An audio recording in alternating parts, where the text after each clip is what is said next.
Sir, Puthukkad നിയോജക മണ്ഡലത്തിലെ Kallur village ഓഫീസിൽ നിന്നും അവിടെയുള്ള വട്ടക്കോട്ടുമല എന്ന് പറയുന്ന പ്രദേശത്ത് റബ്ബർ കർഷകരായ 200-ലധികം കർഷകർക്ക് അവകാശ രേഖ ഇപ്പോൾ അടുത്ത കാലത്തായി നൽകുന്നത് അവിടെ തടസ്സപ്പെട്ടിരിക്കുകയാണ്, നൽകുന്നില്ല.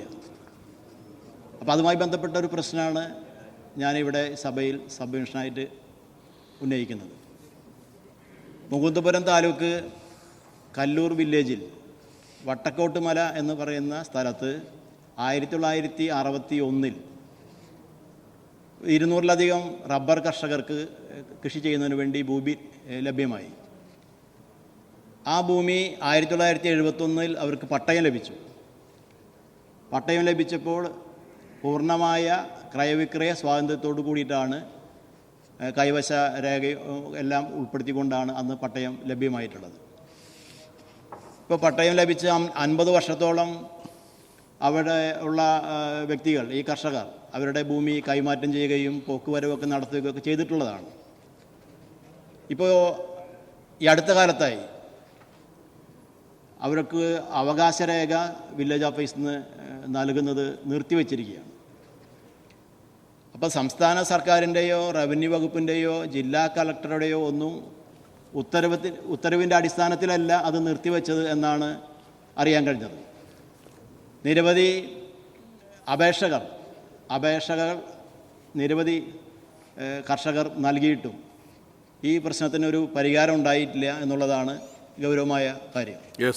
അതുകൊണ്ടാണ് ഈ പ്രശ്നം പരിഹരിക്കാൻ വേണ്ടി അടിയന്തരമായി ഇപ്പോൾ 50 വർഷമായിട്ട് അവിടെ ഭൂമി വിൽക്കലും ഒക്കെ പിന്നെ കൈമാറ്റമൊക്കെ ചെയ്തുകൊണ്ടിരിക്കുകയാണ്. പക്ഷേ ഇവർക്ക് അവകാശരേഖ കൊടുക്കാത്ത പ്രശ്നം അടിയന്തരമായി പരിഹരിക്കേണ്ട ഒരു വിഷയമാണ്.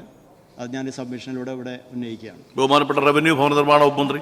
സാർ, ബഹുമാനപ്പെട്ട അംഗം ഉന്നയിച്ച പ്രശ്നം എൻ്റെ കൂടി ജില്ലയായിട്ടുള്ള തൃശ്ശൂരിലെ മുകുന്ദപുരം താലൂക്കിലെ കല്ലൂർ വില്ലേജിൽ റബ്ബർ കൃഷിക്കായി നൽകിയിരുന്ന ഭൂമികൾ കൈവശം വെച്ചിരുന്നവർക്ക് റെക്കോർഡ് ഓഫ് റൈറ്റ് അനുവദിക്കുന്നില്ല എന്നത് സംബന്ധിച്ച പ്രശ്നമാണ്. ഇത് വളരെ ഗൗരവത്തോടെ തന്നെ കാണുന്ന ഒരു വിഷയമാണ് റവന്യൂ വകുപ്പ്.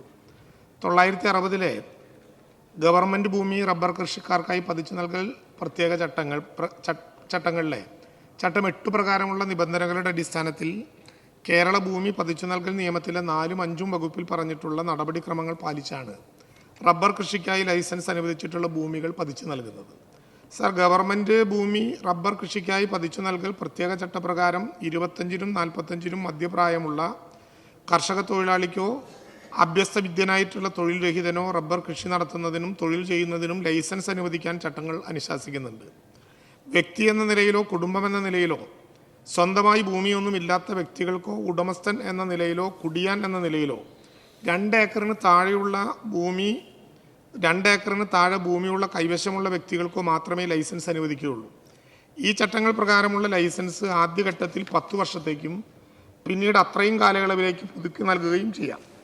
ലൈസൻസ് കാലാവധി തീരുന്ന മുറയ്ക്ക് വ്യവസ്ഥകൾക്കും നിബന്ധനകൾക്കും വിധേയമായി പൊതുലേലത്തിലൂടെയോ പതിവ് മുഖേനയോ ലൈസൻസിക്ക് പതിച്ചു നൽകാവുന്നതാണ്.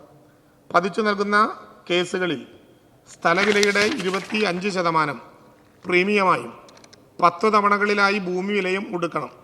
ബഹുമാനപ്പെട്ട അംഗം ഉന്നയിച്ച മുകുന്ദപുരം താലൂക്കിലെ വട്ടക്കോട് മല പ്രദേശവാസികളുടെ വിഷയം അവർക്ക് ലൈസൻസ് മുഖേനയാണോ പതിവ് മുഖേനയാണോ ഭൂമി കൈവശം ലഭ്യമായത് എന്ന് പരിശോധിക്കാൻ നിർദ്ദേശം നൽകിയിരുന്നു. സർ, ലൈസൻസ് മുഖേന ലഭ്യമായതാണെങ്കിൽ ROR അനുവദിക്കുന്നതിന് നിയമപരമായി ചില തടസ്സങ്ങളുണ്ട്. എന്നാൽ പതിവ് മുഖേനയോ ലേലത്തിലോ ലഭ്യമായതാണെങ്കിൽ ROR അനുവദിക്കുന്നതിന് ആവശ്യമായിട്ടുള്ള നിർദ്ദേശം നൽകുന്നതാണ്. സാർ, 1960 ഗവൺമെൻറ് ഭൂമി റബ്ബർ കൃഷിക്കായി പതിച്ചു നൽകൽ പ്രത്യേക ചട്ടങ്ങൾ പ്രകാരം ലൈസൻസ് ലഭിച്ച കർഷകർ സംസ്ഥാനത്താകെ അനുഭവിക്കുന്ന ഒരു പൊതു പ്രശ്നമായിട്ടാണ് ബഹുമാനപ്പെട്ട അംഗം പറഞ്ഞ പ്രശ്നം സർക്കാരിൻ്റെ ശ്രദ്ധയിൽപ്പെട്ടിട്ടുള്ളത്. പ്രസ്തുത ചട്ടങ്ങൾ നിലവിൽ വന്നിരുന്ന കാലത്ത് കാർഷിക വൃത്തിക്ക് എന്നുള്ള പരിമിതമായ ഉദ്ദേശത്തിനാണ് ഇത്തരത്തിൽ ഭൂമി അനുവദിച്ചത്. എന്നാൽ ലഭ്യമായ ലൈസൻസ് പട്ടയമായി പരിവർത്തനം ചെയ്യുന്നതാണെന്ന ആനുകൂല്യം പ്രയോജനപ്പെടുത്താതെ ഭൂമി കൈവശം വെച്ചിരിക്കുന്നവരാണ് ഏറെ പങ്കും. അതായത് ഞാൻ നേരത്തെ പറഞ്ഞതുപോലെ 25% പ്രീമിയവും ബാക്കി ഭൂമിയുടെ വില 10 തവണകളിലായും അടയ്ക്കണം എന്ന സ്ഥിതിവിശേഷം. സ്വാഭാവികമായിട്ടും ചട്ടവ്യവസ്ഥകൾ പ്രകാരം ഇനി ഭൂമി പതിച്ച് ലഭിക്കണമെങ്കിൽ ഭൂമിയുടെ വില ഈടാക്കേണ്ട സാഹചര്യമുണ്ട്. ഇതൊഴിവാക്കി തലമുറകളായി കൈവശം വെച്ചിരിക്കുന്ന ഇത്തരം ഭൂമി പതിച്ചു നൽകുന്നതിന് ചട്ടഭേദഗതി ഉൾപ്പെടെയുള്ള നടപടികൾ ആവശ്യമാണ്. ഇത് കണ്ടുകൊണ്ട് ചട്ടഭേദഗതി സംബന്ധിച്ച് ശുപാർശ മന്ത്രിയുടെ തന്നെ നിർദ്ദേശപ്രകാരം ലാൻഡ് റവന്യൂ കമ്മീഷൻ ഇപ്പോൾ സർക്കാരിലേക്ക് സമർപ്പിച്ചിട്ടുണ്ട്. ഇക്കാര്യം സർക്കാർ ഗൗരവമായിട്ട് ആലോചിച്ചു വരികയാണ്. ആവശ്യമായ നടപടികൾ കൈക്കൊള്ളുന്നതാണ്.